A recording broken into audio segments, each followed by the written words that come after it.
मिरु जोबथेसालियाव थानाय जाय बिर जोहोलावफ्रा सोरबा गेदेरमा दैदेनगिरिफ्रा जोबथेसालियाव नायनो फैनायाव थाइसे थाइनै होलाङो, गावनि न'खरा होलाङो, गावनि आंगो लोगोफ्रा होलाङो, सोरबा रायजो राजाफ्रा थाइसे थाइनै होलाङो। बे फैसाखौ जमा खालायनानै बे जोबथा डिसेम्बराव बोरमा पनिर ना मोखां नायलायनानै दुखु दाहाखौ दान्दिसे सम दोनथ'नानै मिनि खुसि जोंनि बर' हारिनि गेजेराव मोजां जोबथेसालि सिंनिफ्राय मोजां खबर दैथायहरो। जोबथा दिनै 31 डिसेम्बर बे सानाव जोंनि बर' हारिनि गेजेराव मोजां मेसेज जोबथेसालिनिफ्राय बिथांमोनहा हरदों। बिथांमोना जाहाथे गाबोननि साननिफ्राय बिथांमोना गोरबो बिखायाव दुखु दाहाखौ दान्दिसे सम दोनथ'नानै दान्दिसे सम बिथांमोना दिनैनि सानाव बोरमा बेदर एसे, पनिर एसे, ना एसे बेबायदि जानाय लोंनाय बानायनानै जोबथेसालियाव जाय एक्सएनडिपिफ्रा हारिनि थाखाय दं बिथांमोना गावनि न'खर, रायजो राजा, गावनि आंगो लोगोफोरखौ दान्दिसे सम दोनथ'नानै बिथांमोना बोसोर बोसोर जोबथेसालियाव थानो गोनां दुखु दाहाखौ दोनथ'नानै दान्दिसे सम बिथांमोना मिनि खुसि बोरमा बेदर, ना, पनिर जानाय लोंनाय बानायनानै जोबथेसालियाव मोखां नायलायनानै एक्सएनडिपिफ्रा जोंनि बर' हारिनि गेजेराव जोबथेसालिनिफ्राय मोजां खबर दैथायहरदों। बे मोजां खबर दैथायहरनायनि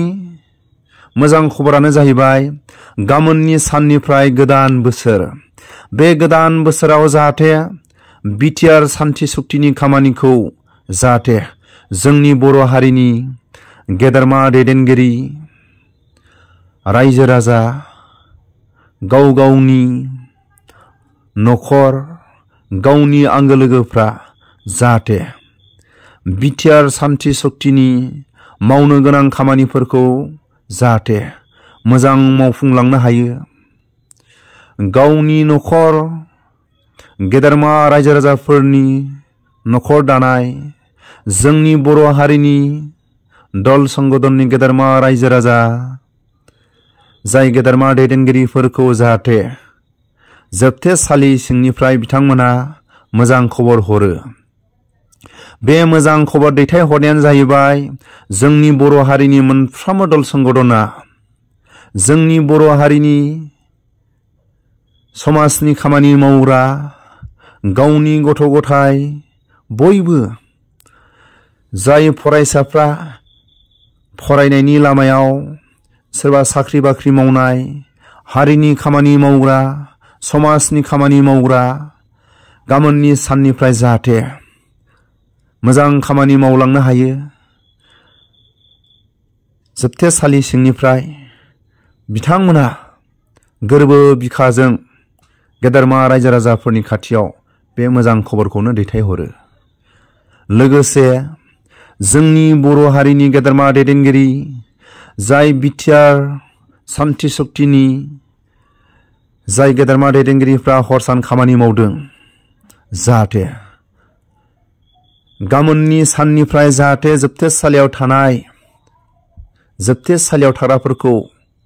थाबैनो उदां खालामनो हानाय खामानि मावलांनो हाथों। फरायसाफोरनि मोजां खामानि मावलांनो हाथों, रायजो राजाफोरनि मोजां खामानि मावलांनो हाथों। बिटिआर जाय बिटिसि सालायगिरि, जाय सरकाराव दं बिथांमोनखौबो बिथांमोना जोबथेसालि सिंनिफ्राय आसा खालामहरो गेदेरमा रायजो राजाफोरनि खामानि मावनाय, बिटिआर सान्थि सुक्तिनि खामानि मावनाय, बिटिसि बिटिआरआव थानाय मोनफ्रोमबो हारि माहारिखौ मोजाङै नायलांनो हाथों, रायजो राजाफोरनि खामानिफोरखौ मावलांनो हाथों। बिटिसि बिटिआरआव जाय सरकारखौ सालायलांदों गेदेरमा दैदेनगिरिफोरखौ आसा खालामहरो बिथांमोनाबो जाहाथे मोजां खामानि मावलांनो हाथों होननानै जाय बिटिसि बिटिआर सालायगिरि बिथांमोनहा आसा खालामहरो जाहाथे बिथांमोना सोरबा जोबथेसालियाव गुबुन गुबुन गेदेरमा दैदेनगिरि गुबुन गुबुन दल संगठननि गावनि आंगो लोगो गावनि न'खरनि गावनि अनसुलि बिसि गावनि गथ' गथाय रायजो राजाफ्रा जोबथेसालियाव नायनो थांबा थाइसे थाइनै होबोयो बे थाइसे थाइनै होबोनाय रांखौनो जमा खालामनानै बिथांमोना दिनैनि सानाव जाहाथे गावसोर जोबथेसालियाव जेरै दुखु दाहाखौ दान्दिसे सम दोनथ'नानै मोखां नायलायनानै बिथांमोनहा मिनि खुसि बोरमा बेदर ना पनिरजों मोखां नायलायनानै जादों थिक गाबोननि समाव जाहाथे जोंनि बर' हारिनि गेदेरमा रायजो राजा साफ्रोमबो रायजो राजाफोरखौ बेबायदि जाहाथे ज' मोखां नायलायनानै गाबोननि साननिफ्राय जाहाथे ज' थालायनो हाथों मिनि खुसि ज' संसार जालायनो हाथों समाजनि खामानि मावलायनो हाथों बेबायदि मिनि खुसि थानो हाथों बिथांमोना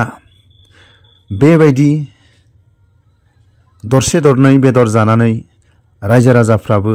जाहाथे गाबोननि सानाव मिनि खुसि सोरबा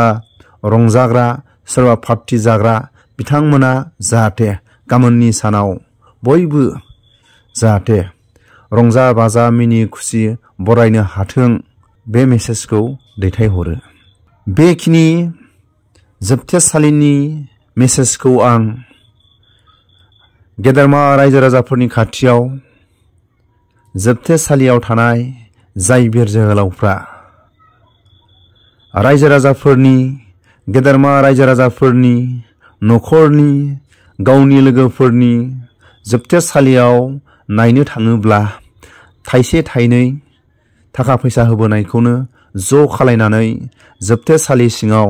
दिनैनि जोबथा डिसेम्बर बे जोबथा 31 डिसेम्बराव बिथांमोना गिबि गाबोननि सानाव बयबो गोजाम बोसोरखौ जाहाथे आलो गोजोनै बिदाय हरनो हाथों गोदान बोसोरखौ मिनि खुसि बरायनो हाथों बिटिआर सान्थि शक्तिखौ गाबोननि साननिफ्राय जाहाथे सान्थि शक्तिनि खामानिखौ मोजाङै मावफुंलांनो हाथों जोबथेसालियाव थानाय एक्सएनडिपिफोरखौ गाबोननि साननिफ्राय थाबैनो खामानि मावलांनो हाथों उदां खालायनो हानाय बायदि गोरबो बिखाजों बिथांमोना बिटिसि बिटिआर सालायगिरिफोरखौ जोबथेसालि सिंनिफ्रायनो जाहाथे गाबोननि सानाव मिनि खुसि गोदान बोसोरखौ बरायनो हाथों गेदेरमा रायजो राजाफोरखौ मिनि खुसि बरायनो हाथों गावनि न'खरनि गथ' गथाय गावनि न'खरनि बिमा बिफा गामिनि रायजो राजा गावनि अनसुलि बिसि गावनि गामिनि आंगो रायजो राजा बयखौबो मिनि खुसि गाबोननि साननिफ्राय जाहाथे खामानि मावलांनो हाथों आरो गाबोननि सानखौ मिनि खुसि बरायनो हाथों होननानै जोबथेसालियाव थानाय बिथांमोना दुखु दाहाखौ दान्दिसे सम दोनथ'नानै बिथांमोनाबो मिनि खुसि बे जोबथा सानाव दान्दिसे सम बिथांमोना बेदर दरसे जानानै जेरै गोजाम बोसोरखौ बारहोहरनायनि बा बिदाय होनायनि गोजाम बोसोरखौ बिदाय होनो हानाय आरो गोदान बोसोरखौ जाहाथे बरायनो हानायखौ जोबथेसालि सिंनिफ्राय जोबोद मिनि खुसि बिथांमोना गोजोननाय मोनदों। Thank you.